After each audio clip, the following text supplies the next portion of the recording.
Bonjour et bienvenue dans J'ai une question. Ici, on ne cherche pas des réponses toutes faites.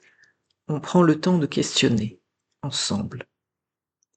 Si tu le veux, avant de continuer, prends une longue inspiration et une lente expiration, juste pour être là. Nous vivons une période de bouleversement profond. Certains parlent de changement de civilisation. Beaucoup de repères disparaissent. Ce que nous traversons peut désorienter, inquiéter ou éveiller. Avoir une question n'est pas une faiblesse. C'est souvent un signe de lucidité. Et parfois le début du chemin. Souviens-toi, je ne détiens aucune vérité. Je te partage une exploration, une lecture, un regard. Fais preuve de discernement. Prends ce qui résonne en toi, ce qui est juste pour toi, et laisse le reste.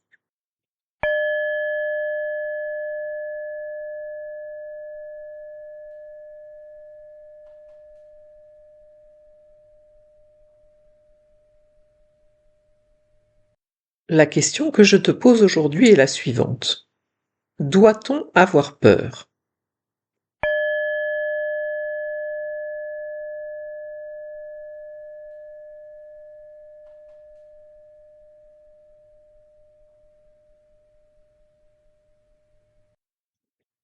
La peur est une réaction animale que tous les êtres vivants connaissent, les végétaux, les animaux et les humains.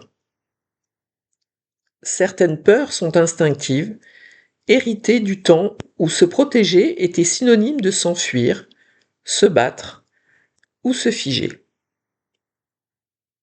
Nous les possédons tous. Traversez la route et un véhicule approche, vous accélérerez le pas. Si c'est votre enfant qui est sur la chaussée, vous crierez après lui. D'autres peurs sont apprises. Ne pas mettre sa main sur une plaque de cuisson chaude, enlever sa main lorsqu'on ferme une porte, ne pas caresser un chien qu'on ne connaît pas. Si certaines peurs sont utiles, d'autres ne le sont pas du tout. Il convient de garder à l'esprit que la peur, comme toute émotion, est une vibration transportant une information. Dans un précédent podcast, nous avons vu que les émotions partagées et nourries, autrement dit les histoires que nous raconte notre mental, deviennent des égrégores qui polluent l'atmosphère terrestre, comme une couverture nuageuse qui empêche la lumière de passer. Ainsi, la peur a deux effets principaux. Elle bloque le fonctionnement du cerveau, qui voit dans chaque événement et dans chaque personne un biais de validation négative. La peur appelle et alimente la peur, alors que rien d'objectif ne la justifie. Elle peut être aussi le résultat d'un apprentissage fondé sur un système de croyances irrationnelles. Autrement dit, à la froide lumière de la raison, il n'existe pas de cause à cette peur. Un exemple d'actualité. Historiquement, l'homme a donné son pouvoir à une organisation extérieure à lui, présentée comme soucieuse de son bien-être et du bien vivre ensemble. Aujourd'hui, non seulement cette organisation ne remplit pas cet office, mais les personnes qui la dirigent et sont en position apparente de pouvoir utilisent leur position pour désinformer et maintenir les gens qui les écoutent dans la peur.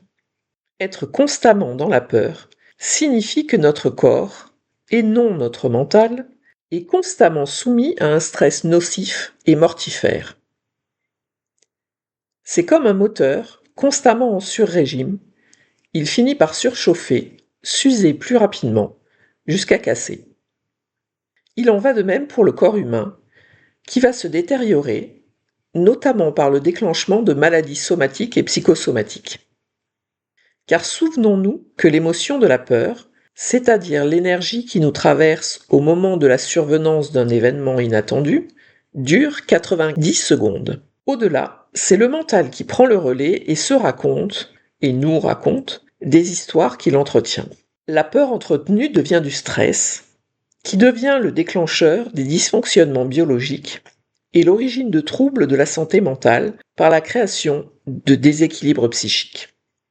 Pourtant, à faire le chemin inverse, on peut se rendre compte que la source de la peur est rarement un événement objectif, concret et réel. C'est surtout la promesse de la réalisation de quelque chose qui pourrait survenir sans aucune certitude. Cela signifie donc qu'il pourrait aussi ne pas advenir. Car rappelons-nous que si nous pouvons influer sur quelques détails du plan divin, à travers notre libre arbitre, nous n'avons pas la main sur les grandes lignes et la finalité de ce plan, qui est l'auto-expérimentation de Dieu, la source, l'univers. En outre, c'est oublier que la planète Terre n'est qu'une planète parmi des milliards de galaxies qui sont interdépendantes et qu'il existe un principe d'équilibre énergétique global. La Terre ne peut pas disparaître. Enfin, pour les plus cartésiens, de tout temps, le futur a été vu, anticipé et prédit. Et la science actuelle démontre qu'on non seulement il existe plusieurs lignes de temps simultanées, mais que la lecture du temps pourrait bien se faire dans un sens inversé. Certains physiciens démontreraient que c'est le futur qui commande le présent et non l'inverse. Si nous sommes pour l'heure à la fin simultanée de plusieurs cycles, les suivants naissent et promettent des lendemains lumineux, à ceux qui veulent voir la lumière, évidemment. Dès lors que l'émotion est une vibration portant une information, rester dans la peur revient à faire une demande répétée, encore et encore, de faire advenir ce dont on a peur. La maladie, la mort, la fin des temps. Dieu, la source, l'univers, exauce toujours nos demandes. Ne dit-on pas « méfiez-vous de vos vœux, ils pourraient se réaliser » ou encore « demandez et vous recevrez ». En conclusion momentanée, si votre peur est fondée sur un événement objectif et réel, cette émotion de 90 secondes vous indique que vous avez besoin d'être rassuré. Si vous avez peur au point de ne plus savoir pourquoi, ou que vous êtes capable d'énoncer des prétextes généraux et irraisonnés, comme la peur de la maladie, de la guerre, pour prendre les exemples les plus courants actuellement, c'est un discours que vous entretenez, et il est nocif et mortifère. Si votre choix désormais est de sortir de ce cercle vicieux, le podcast de la semaine prochaine répondra à la question « Comment sortir de la peur ?» D'ici là, je vous invite à faire un premier pas, en coupant le flot incessant des médias. Car en vérité, à l'heure de ce podcast, il n'existe aucune raison objective d'avoir peur. Je te propose de ne pas donner une conclusion définitive à cette question, de la laisser te traverser encore un peu. Tu n'as pas de réponse à donner aujourd'hui. Certaines questions travaillent mieux quand on les laisse vivre. Observe simplement ce que cette question fait en toi. Peut-être une émotion, peut-être une résistance, peut-être rien pour l'instant. Le moment venu, tu sauras.